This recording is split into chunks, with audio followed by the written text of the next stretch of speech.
Dipendra Subedi official YouTube channel र फेसबुकमा हेर्नुहुने सम्पूर्णलाई म दिपेन्द्र सुवेदीको तर्फबाट नमस्ते।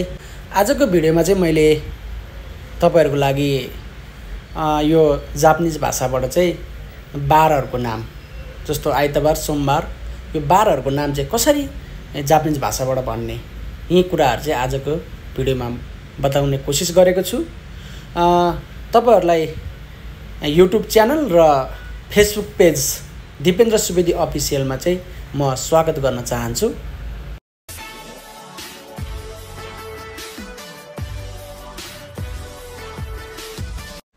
फेरि पनि स्वागत गर्न चाहन्छु हजुरहरुलाई। तपाईहरु YouTube channel Dipendra Subedi official हेर्दै हुनुहुन्छ भने यस युट्युब च्यानलमा पहिलो पटक हुनुहुन्छ भने च्यानललाई सब्स्क्राइब गर्न नबिर्सिनु होला र साथै Facebook page Dipendra Subedi official हेर्दै हुनुहुन्छ भने यस फेसबुक पेजलाई चाहिँ लाइक गर्न नबिर्सिनु होला भन्न चाहन्छु। आजको भिडियोमा चाहिँ योबी बारलाई चाहिँ योबी भन्छ।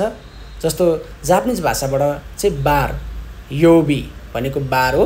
जस्तो 7 वटा बारहरु छ जस्तो आइतबार, सोमबार, मंगलबार, बुधबार, बिहीबार, शुक्रबार, शनिबार। जस्तो आइतबारलाई के भन्छ त? आइतबारलाई निची योबी भन्छ जापानिज भाषाबाट। निची योबी भनेको आइतबार हो।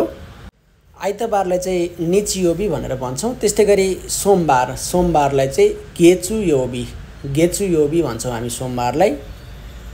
सोमबारलाई चाहिँ गेचु योबी। त्यस्तै मंगलबारलाई चाहिँ खायोबी भनेर भन्छौं हामी। मैले यहाँ नेपालीबाट पनि लेखिदिएको छु। खायोबी मंगलबारलाई खायोबी भनेर भन्छौं। मंगलबारलाई भयो खायोबी। त्यस्तैगरी बुधबारलाई के भन्छौं त? सुइयोबी भन्छौं है हामी। सुइयोबी बुधबारलाई चाहिँ सुइयोबी भन्छौं। बुधबारलाई भइहाल्यो। त्यस्तैगरी बिहीबारलाई के भन्छौं त? बिहीबारलाई चाहिँ मैले यहाँ लेखेको छु।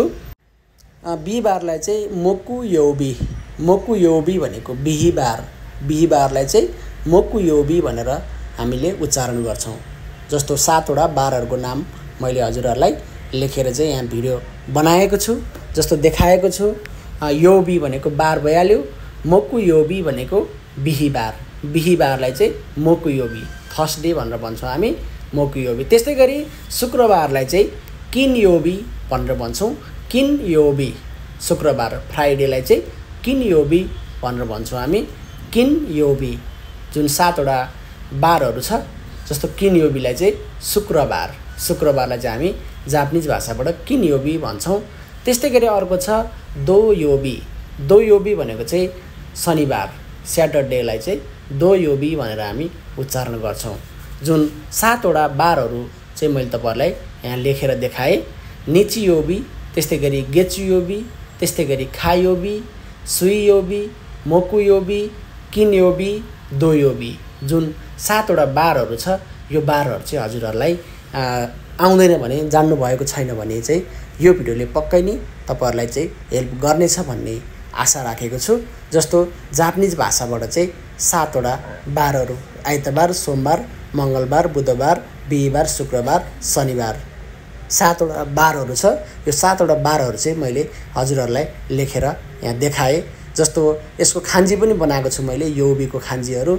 निची योबी देखि जुन दोयोबी सम्मको खान्जी पनि यहाँ मैले हजुरहरुलाई देखाउने कोसिस गरे।